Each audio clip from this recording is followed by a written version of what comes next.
right to life and legal aid.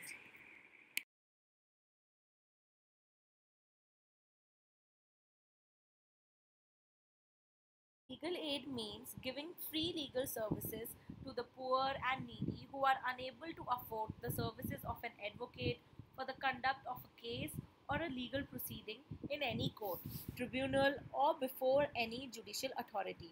The preamble of the Indian Constitution basically aims to secure to the people of India justice, socio-economic and political. His Lordship Justice P.N. Bhagwati aptly stated that legal aid means providing an arrangement in the society which makes the machinery of administration of justice easily accessible and in reach of those who have to resort to it for enforcement of rights given to them by law. Article 38.1 avows that the state shall promote the welfare of the people by securing and protecting the social order, including justice. Article 21 clearly says that every person has an equal right to life and liberty except according to the procedure established by law.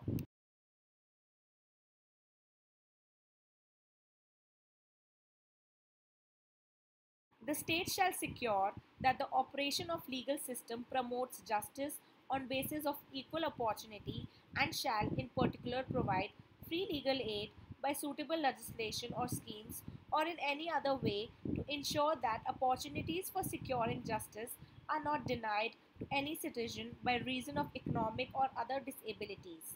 In case of Husinara Khatun versus State of Bihar, it was held that if any accused is not able to afford legal services, then he has a right to free legal aid at the cost of the state. It is duty of the state to see that the legal system promotes justice on the basis of equal opportunity for all its citizens.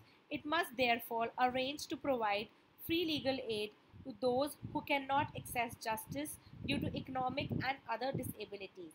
If the accused does not have sufficient means to engage a lawyer, the court must provide one for the defense of the accused at the expense of the state. The constitutional duty to provide legal aid arises from the time the accused is produced before the magistrate for the first time and continues whenever he is produced for remand. A person entitled to appeal against his or her sentence has the right to ask for a counsel to prepare and argue the appeal. Madhav Hayavandano Hoscott versus State of Maharashtra.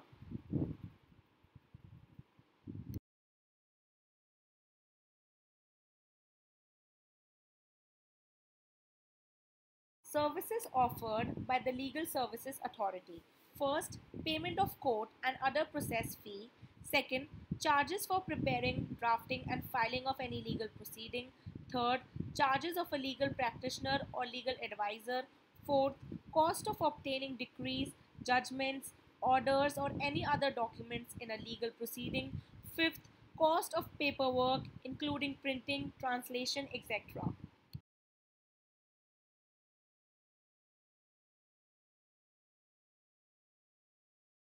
Duties of the police and the court. The police must inform the nearest legal aid committee about the arrest of a person immediately after such arrest. The magistrate and session judges must inform every accused who appears before them and who is not represented by a lawyer on account of his poverty or indigence that he is entitled to free legal services at the cost of the state.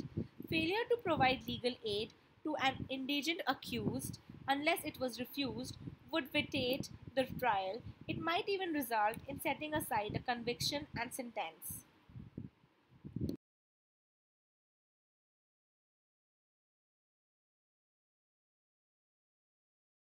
When can legal services be rejected? If the applicant has adequate means to access justice, does not fulfill the eligibility criteria, has no merits in his application requiring legal action. Cases for which legal aid is not available. First, cases in respect of defamation, malicious prosecution, contempt of court, perjury, etc. Second, proceeding relating to election. Third, cases where the fine imposed is not more than rupees 50. Fourth, economic offences and offences against social laws. Fifth, cases where the person seeking legal aid is not directly concerned with the proceeding and whose interest will not be affected.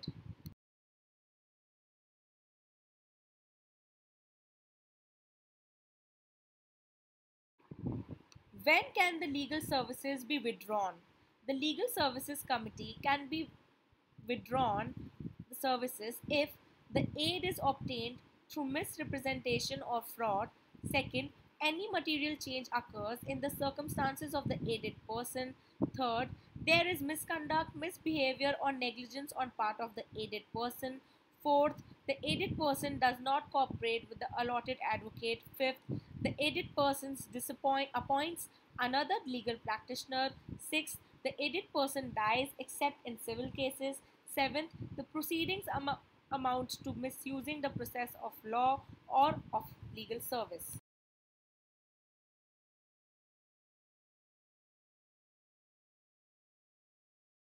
Who is entitled to free legal aid?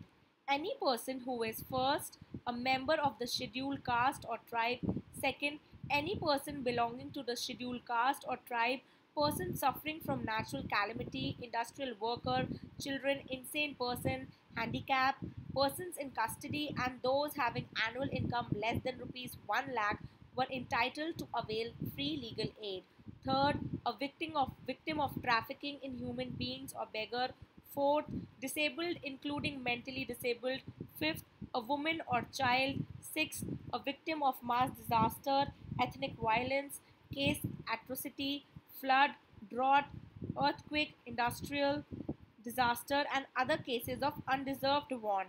Seventh, an industrial workman. Eighth, in custody, including protective custody. Ninth, facing a charge which might result in imprisonment.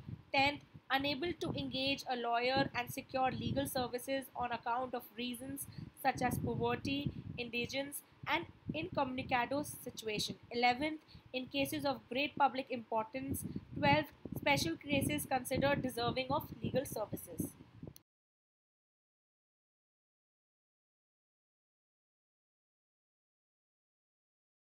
Of Lok Adalat. So Lok Adalat is judicial body set up for the purpose of facilitating peaceful resolution of disputes between the litigating parties. It has the powers of an ordinary civil court like summoning, examining evidence, etc. Its orders are like any court orders, yet the parties cannot appeal against such orders. Lok Adalat can resolve all matters except criminal cases that which are non-compoundable. Either of the parties to litigation can make an application to the court for transferring the case to a Lok Adalat. Where no compromise or settlement is made by the Lok Adalat, such a case is transferred to the court and the court deals with the litigation from the stage the Lok Adalat had reached.